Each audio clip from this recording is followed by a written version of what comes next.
Hello, this is Pack Your Bags with Tui, and I'm Rusell Kane, the podcast where we dig through celebrity suitcases one item at a time. Each episode, I'm joined by some of the biggest names from the world of sport, food, entertainment, medicine, and more.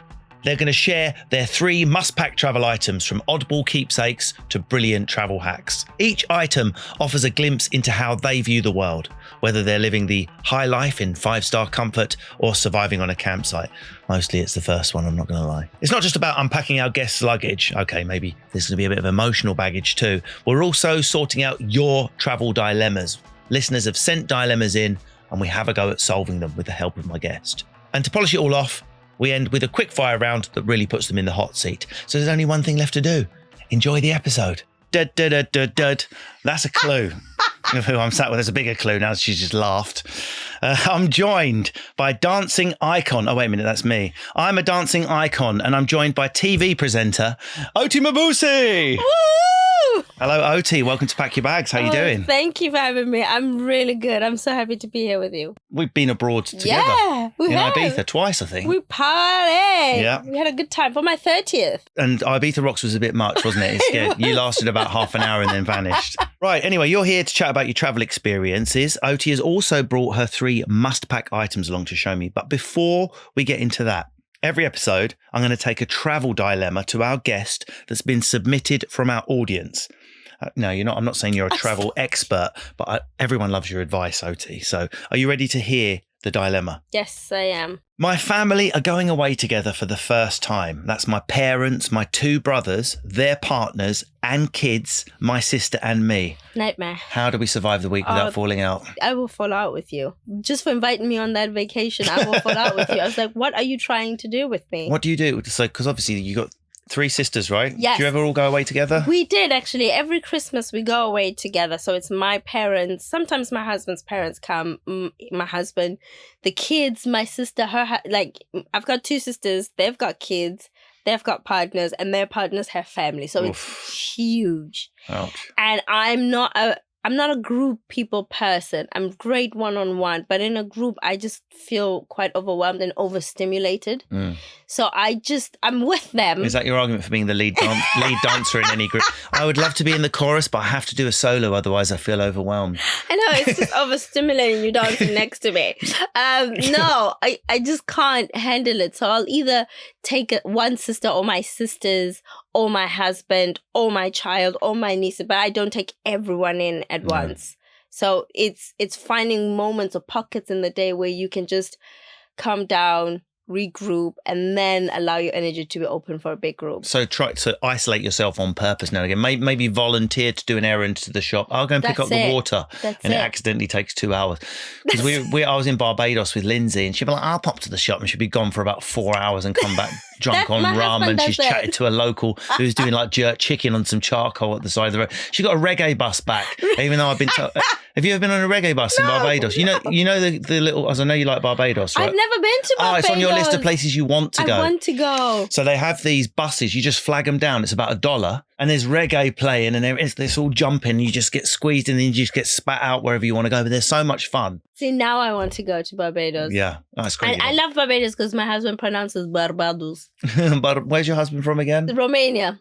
So it goes Barbados. Ever fancy travelling to Romania? Yeah, we have Romania actually, and Romania is really, really beautiful. It's got some amazing landscape and incredible history. It's quite deep, but the country itself is, you get everything. You get beach, you get mountain, you get snow, you get country, you get everything. There are some poor parts. We're going to go through your bag now. You brought some must-pack items with you. What is your first most important item? First one.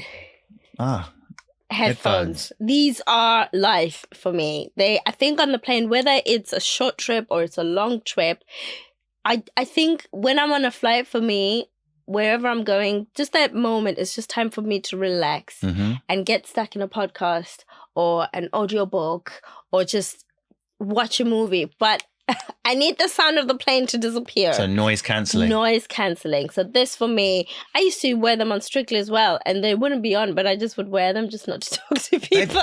They would be good for our listener going on the family holiday because they could just wear them And that sorts the family problem out if you literally can't hear them. I don't know. They just give me peace of mind. You work in such a social job, mixing with so many people, but you really value recharging solo. 100%. Have you heard of I'm going to give you a new word here. Well, you might already know it. Ambivert. Have you heard that term before? Yes, you I are am textbook ambivert. 100%. You express yourself. Hey, everyone, I've arrived on the dance floor, first one up, but you recharge by being on your own. When the red light switches off, I'm quiet. So you're a combination of an introvert to recharge, extrovert to express yourself. 100%. And I think I get it from my parents. My dad is quite introverted. He's not shy. But he's just like, he just keeps himself to himself. Yeah, the actual correct use of the word is where you get your energy from. So an extrovert is someone who gets to the hotel, slings their bags down and goes downstairs and has to just talk to the bar staff, anyone, just to get charged up. Whereas I could do, when I'm on tour, the whole day, snacks, film, recharging my energy, and then leave the house, bang, ready to go. You're the same. That's me. We're ambiverts. I love that. I'm an ambivert. You recharge from yourself, but you express through others. And I'm a lot in my brain. Do you want to see my second one? Well, let's crack straight on. Why not? Just moving it quite a lot. Yeah. Okay, now this one I got in South Africa, and it's really, really cool. And it's cool because it was free. What is it? Now this is SPF. Huh? Because I love travel. And I know you have it in yours as well. Yes, I'm of course. sure you do. Of course. But because I have a baby girl, it's easy so that I can use this on her and on me. But it's got... What factor are we talking? This is factor 30 because it's for the face. Right. This is sunscreen for the face. It's quite light. But it comes with a lip balm. Oh, hang on a second. It's a 2-in-1 SPF. I love it. That's why. Where'd you get those? Oh, you probably in can't say. In a hotel. What a great travel item. If your baggage doesn't turn up, you got some emergency FPF on you, ready to go. That's my travel tip, by the way. I always have one outfit in my hand luggage, just in case. Really? Always, just in case. And me and Lindsay, we swap a couple of outfits between the cases, which makes me feel physically sick because my case is organised so neat. You know, it's like a serial killer's, like a Tetris game. Yeah. Whereas Lindsay's like a washing machine. Just there's some knickers and a fur coat. Here's one heel, and here's an exploring knife. It doesn't matter where she's going. It's all things that don't match up. Now, travelling's obviously been part of your life, as it is for any touring artist of any kind. But what was it like travelling for competitions? What was your first experience of that? Because obviously you come from a neck of the wood where not many people were really travelling to compete in dancing. I would have thought that was quite rare from what I've read. When I moved to Europe, we had to travel because competitions are in different countries. So what was that like as a young person? It was... When you're in that moment, I would say it didn't feel like you're traveling. You get on a plane, you get to the hotel, you do your hair and makeup, you compete. The next morning, 6 a.m., you're gone. Yes, true. And that's your version of having been to that country. I've never really just had time to have a life and enjoy those countries. And I think that was one of the things I was so desperate to do when I left Strictly. I was just like, I've just danced my whole life. I've been all over the world. I've seen places, but I haven't lived. You're not seen. I haven't lived I know life. What you're saying. And I was really desperate to go to Iceland and actually just enjoy the country, go to Romania and not go to a dance training camp, but actually live a life, tell you about the history, tell you about the people, about the food. But I was desperate to actually travel as a person, not as an athlete. And you had a really ambitious, busy family. Your father was a lawyer. Your mother ran a school under apartheid. Your life must be unrecognizable compared to your parents. We were very lucky that, like I said, like you said, my parents were very ambitious, where because my dad was a lawyer, he knew his rights. Because a lot of the time, the idea of Black people traveling, they were taught you have no right to be here. So as soon as we were able to travel, my dad and that younger boy in him did everything that he always dreamt of doing. So we as children got the experience of going to Cape Town for the first time, but we were always the only Black family there. We went to Durban, we went to Port Elizabeth. And then when Mutsi moved overseas, that meant my dad's dreams of traveling and seeing the world got even bigger. They were even more expanded. Never in a million years did either of my parents imagine that they'd be flying back and forth to Germany and England. Did they even take aeroplanes at all before apartheid? And I don't know, actually. What was it like being liberated to get on an aeroplane and that sense of leaving and being free? It was scary because of what you might find when you arrive, you mean? Yeah, especially for my mom. My mom is the type of mom who kind of makes decisions based on fear. And so if she would come to Germany, or to me, she still does it now, she'll fly over because she's scared. One, of maybe flying on a connecting flight and getting lost, things not being clear. Two, not knowing the language. Three, the transportation. If you get lost, it's a really big thing. For them now, as we're older, we're trying to repay them by taking them on holidays. We're trying to take them to Denmark, to Finland, to Iceland. My dad loves it. And now it's so freeing. Does it upset you seeing that little boy express himself so late in life? Does it make you mourn for the life he didn't have? Yeah. And again, that's why I want to do so much, because I could see he's retired, my dad now, he's a judge, but he's still working. But when he has time to travel, he is so excited. He loves Prague. He just loves traveling. And I'm like, wow, imagine if you could have done this at a younger age, and just explored who you'd be. Maybe he wouldn't have a judge. Maybe we wouldn't be around for now. He'd just be maybe living in the jungle somewhere doing yoga. But I always say, but that's all we can do with the stuff that's happened to us. Is someone asked me once, if you could go back in a time machine, what would you tell to your 16-year-old self?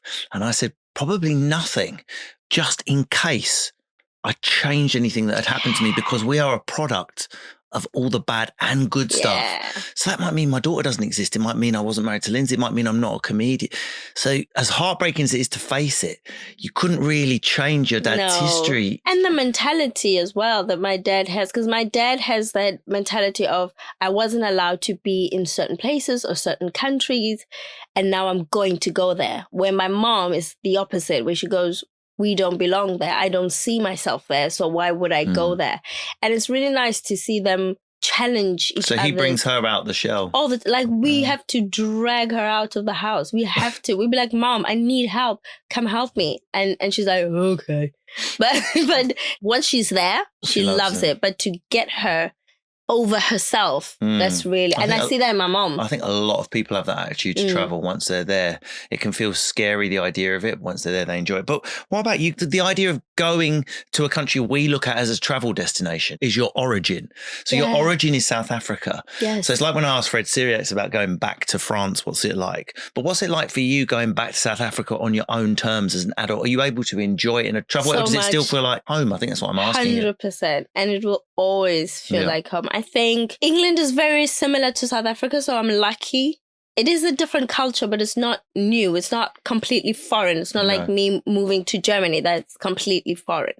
But when I'm home, that's where I get to just be me. I relax. Nobody knows who I am. I definitely don't look like this. My hair and makeup is not done. I don't look on fleek, Rusell. No, I'm just myself, and I'm relaxed, and I get to be with my family. I get to sleep in, and I still get to do the tourist stuff, because to me, that's not tourist stuff. To me, that's things I connect with. Would you do a safari or something? We did two. Where did you do those? We did one in the Kruger. And then we did another one in Sun City, which is the most beautiful place in the world. The only thing that's dangerous are the monkeys, but that's a nice story to tell your friends. Yeah. You know, my phone got stolen by a monkey because I left the window open. That's the only thing that went wrong with me, because the only time I've been to Johannesburg was to change and fly to Gaborone in Botswana. I went on a... Gaborone, sorry. More Italian. Botswana, Gaborone. Gaborone. That's where we're originally from. Are you from Botswana originally? Originally, right. My people. I did a safari when I was... A wetlands one. Yeah. We went across the border into Zambia, and I camped in a tree, and there's so many animals that you can't camp on the floor. Yeah. They have a platform in the tree, and the warden's with a torch. If you need a wee in the night, I probably couldn't go now because I do about 100 wees a night. And they take you to the loo, and all you can see is yellow eyes glinting. And the next morning we were having breakfast, and I got mugged by some baboons. Yeah. One, the male held guard, and all the mum and the kids went up into my tent, and we didn't, we were traveling with jars of jam and bread, basic rations. Why? It got my jar of jam, and the guy who ran the camp went, "Don't worry, they can't open jars." And then with his two wrists, This He monkey did it. opened that jar and ate it whilst looking at me. When you got a problem. They do that, don't they? And it was really exciting to be mugged. Yeah. And the thing is that they do it and then they look at you like, what? Yeah. What were you going to say? Yeah. I'm a baboon. But it's an experience in itself, though, Yeah. isn't it?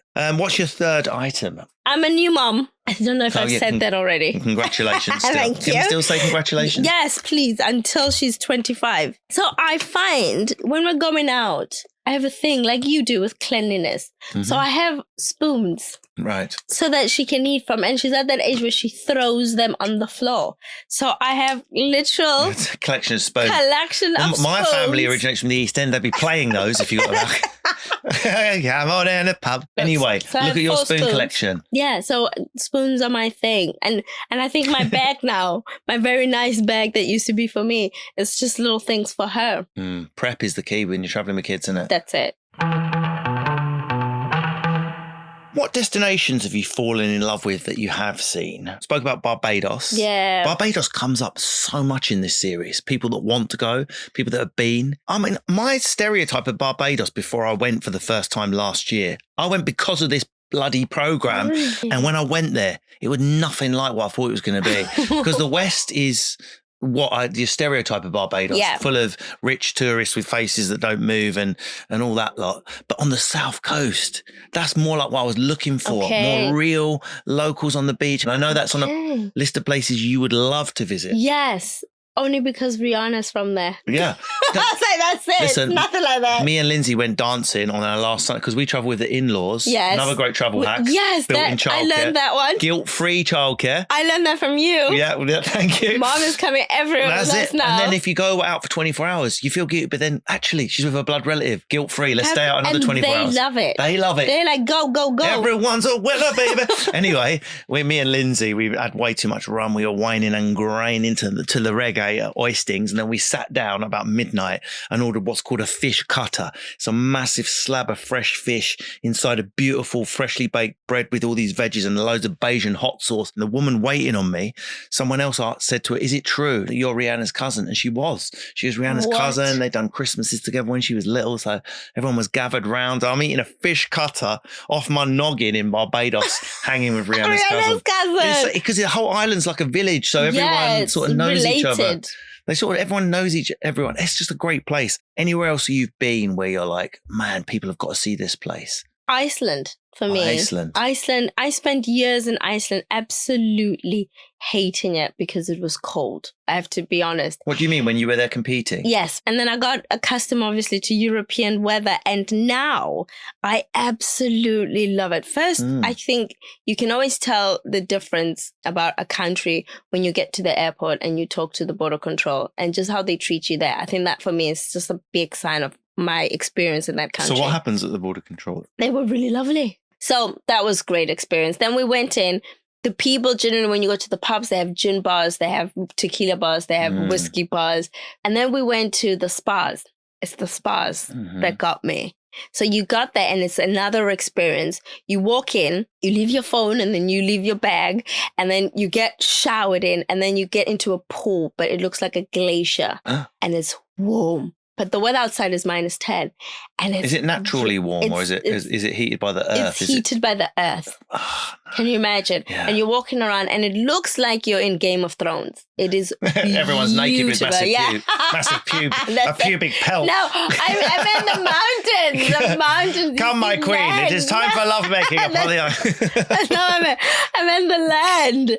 And Wow. and you're in there and everybody comes in as a group or you could do it alone, but it's nice as a group. Yeah. So you'll see maybe women from France talking to guys from Portugal. Maybe they're married, but nothing salacious or crazy is going on. But you're just getting to know each other. Yeah. Icelandic people, they speak English and they're very open. And then you experience the spa. It's cold. You get the shower. You get to like clean yourself with Sounds some. great. You do a soap, like the whole. Wash the spoons thing. off Yeah, if you that's drop it. them. Wash the spoons off. But the whole experience, it's a day experience, and you've had fun. Then you can go out. They've got amazing food, amazing wine, amazing fish. Yeah. Because everything there is fresh, and they actually get it from the real waters. And I think I just loved the experience of being in a country that when I felt safe, but also I loved the food. I love to talk to the people. Wow. They're so open. Because it's cold, they drink a lot right out my street. Yeah. So like we can stand and just have conversations and party. We're at a bar, we're at a pub and we'll party. I like that experience. Do you know what I'm going to do? Iceland I've never been. Yeah. And I've never been to Romania. I've got to ask you. Go on. Do you and your wonderful husband I've also met, as a lovely bloke, do you ever have who had the hardest childhood competitions? I had the hardest childhood without a doubt. No, he did actually. Yeah, we do. You're right. I didn't realize it was a competition. Because a lot of the times when African people talk about Europe, you just think that the whole continent looks like Buckingham Palace, right? But he grew up in the poor parts of Romania where they would sell watermelons in the streets, or they would eat natural food, or they would put a pig in salt for 6 months and then save that and drink that, eat that for Christmas. So like poor. Yeah. And it always comes up in like his decision making, just how he thinks. And I'm go, no, we're not doing that. We're doing this. It's like, whatever you see, where's the beef I got from Waitrose? You haven't salted it again. Can you please stop salting everything? But even like vacations, for us to just take a vacation where I say to him, let's book a package where transportation, hotel, flights, and we know what we're going and what we're getting. Let's book a whole package. And that's so much easier than just booking bit by yourself. Use a traveling service. It's stuff like that. He struggles to give into that type of process. Yeah, that for him is like, no. Why is that? Because he's done so much. We must drive everywhere. We're not driving from England to Germany. And even me, like I've had a lovely life, but I do come from a council estate where it was like, are we going to have enough? Is dad going to get another job? And it doesn't matter how much I accumulate or how successful I am, how stable I am, how surrounded by wonderful people. I always feel like that thing is stalking me. It will always about 2 blocks away going, coming for you. Yeah. Poverty is coming back. So to have grown up in apartheid or the 90s Romania, I can't even imagine. It's tough. Like for me, one of the biggest things I struggle with is thinking that at any moment my career will be taken away from me and I can't afford things because I don't count, my brain doesn't work in pounds. I work in rands. So everything for me is 20 times more expensive. And even the little bit of money, it's like, wow, this is incredible. This is an opportunity. This is so much more than I would have gotten if I was still back in South Africa. So it helps me because I appreciate everything, but then also it holds me back because I'm so scared of losing. Do you struggle to treat yourself? I do. I do it and then I feel guilty that I've done it. Yeah. And Lindsay has to give me a talking to. Almost to a point where I would vomit, like to be like, how much? Or like, because Mussy doesn't struggle with that. She'll come up with a bag and I'm like, that's a mortgage. I could have saved that. I could have done, do you know what I mean? So I struggle with spoiling myself and splurging because, again, it's that how much it costs for me that I'll always think in South African rands. And so it's not really the situation. It's just the feeling of where I am now. And that will impact on how you travel. And, exactly. And there's an upgrade or I can go here. It's slightly more expensive. I love an upgrade. Yeah. I love an upgrade. Yeah. That's my only posh thing. Well, me too. I booked down under bed, but got you. We love an upgrade too. Anton, that was a joke. Please do come on. No, we do love Anton. We love Anton. Oh, marvellous. Marvellous. The way you told the story in the waltz, it was lovely. He goes, it gets me so excited. Do you know what I love? Shirley Ballas's complex feedback that no one can understand. We get it. I know. For me, she's speaking perfect English, and I 100% get it. Tell the story through the foot, darling. You need to do a 1, 2, 3, divide it by the 4, carry it over. You need the prime number of the shoulder divided by the sternum, and you'll get to the final, darling. That is 100%. Like for me, I understood exactly what you said. You just said walk around in a circle. Right, it's time for the quick fire round. Here we go. Dream celeb travel partner. Serena Williams. Yeah. Oh, yeah, because I read something that your childhood was sort of like the King Richard of dancing. Yes, 100%. We had such similar upbringings, just with that dance mom type of life. But also her vacations, like when she gets her yachts and she's in Greece and she's doing a somersault outside of a huge cruise line. Yeah. I'm like, that's who I want to go on holiday I'd with. love to watch you two do a job swap. You imagine you on the tennis court, your backhand, you'd be like 6, 7, 8, 12, and bang. I love tennis. And Serena would just like lob her partner across the dance floor, disappear out the studio just roof. lift them. Also her husband, because he's so smart. Mm-hmm. I'd love to have deep, meaningful conversations about him, the economy, business, all that e-commerce world. But then with her, just because she's into fashion and she's into makeup, but she's also quite an ambitious and good mom. But they're also rich. Can we just say that? Yeah, exactly. Rich. You'll be on their jet. Yeah, I'll do that thing where I'm pretending that I'm going to pay for dinner, but then I know that they can cover it. So I'll wait for them to be like, it's on us. The whole holiday is on us. First thing on your plate at the buffet. Ooh, what? If you're at the buffet, what are you reaching for first? The chicken. The chicken. I'm African. Gotta be crispy. And I eat it with the bone. That's my new ringtone sorted. Biggest travel ick. Oh, let me tell you. People who smell their food. What's wrong with smelling your food? I think it's so What, rude. you're lifting it up to... Yeah, to go, if you don't know it as well, but don't sniff it. Talking of icks, what are your thoughts on clapping when the plane lands? Does that happen in South Africa? All the time. We clap at everything in South Africa. We clap when the movie ends. If it's a good movie, we're clapping in the cinema. They clap at the traffic lights, which they call, I'm not making this up, robots. I don't know how backward technology is in South Africa. It's a robot and it's only there as a suggestion. You don't have to listen to it. Sometimes that green is just not green long enough. No. That's it. Clapping. I don't know if I can say, well, there's a certain airline that I used to fly with where they clap. Really? And I don't use that airline anymore. No. So I'm happy. Fly with TUI. It's a controlled burst of applause agreed with democratically prior to takeoff. But I love a clap because people are happy. People only clap as well. Ibiza. Yeah, that's different though. That's you're not it. clapping about landing, you're clapping about let's go. You're clapping for takeoff, if you know what I mean. Do you like to go somewhere new or the same place? I know what you're going to say. Somewhere new. Of course. Always. Are you a holiday planner or do you like to just turn up and see what happens? Turn up and see what happens, 100%. Me and my husband are last minute bookers, we're last minute flyers, we're last minute planners, and it's the best way. Lie in or early riser? Ooh. So your life must have been a lot of early starts. My life, so that's what I hate. I know you got a baby, it's an early start. Yeah. But if you've got the choice, if it's you, Lying. you and your fella, romantic long weekend, do you get up, make the most of the day, explore, or are you enjoy a nice 10 a.m. I'm a lazy morning person. I'm an absolute morning person, but I could also sleep. So I would lie in. That's an ambi lie-in. I'm an ambi lion. I'm an ambi. You're 10 a.m. We get up at 10 a.m. 10 a.m.? 9 or 10 a.m. is halfway between laying in till midday and getting up at 6. I get up with the baby at 4. Of course, yeah. Yeah. That's 10 a.m. is like lunchtime for me by That'll then. sort itself out. I hope so. A friend maker or stay within the group? Are you ones to make holiday friends or do you prefer to stay in whoever you travelled with? I prefer to stay with whoever I travelled with. I can't bear new people. I have trust issues. I already think you're a murderer. Favourite beach? Durban, South Africa. Now, there's a place I haven't spoken about, and I think that is the best beach in the whole world. Really? The water's warm, the waves are good, and the people actually use the waves as like a roller coaster ride. Like you just hear us in the water going, woo! What's your go-to Instagram caption? Is it hashtag loving life or hashtag chill out or still dancing? Like, I don't have. You don't have a go-to caption? I don't have one. Is that bad? No, not at all. I don't have one either. That means you're a dynamic individual that varies things up. I just write how I feel. Exactly.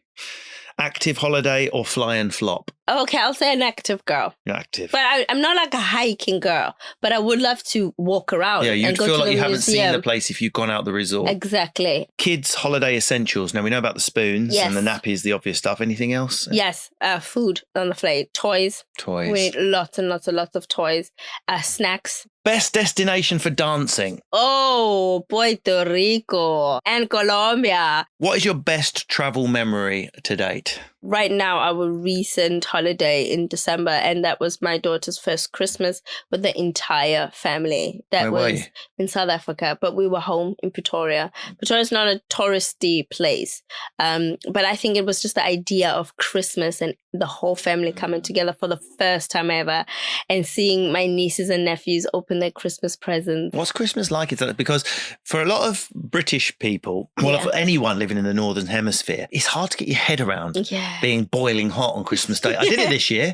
Santa arrived on a catamaran Let me show you the video afterwards because I queued up and I was like crunking and bogling against Santa. That's I had the like best spicy Christmas. chicken. What's it like in South Africa? It's exactly that. right, Santa is coming in and he's bumping and grinding and celebrating with us.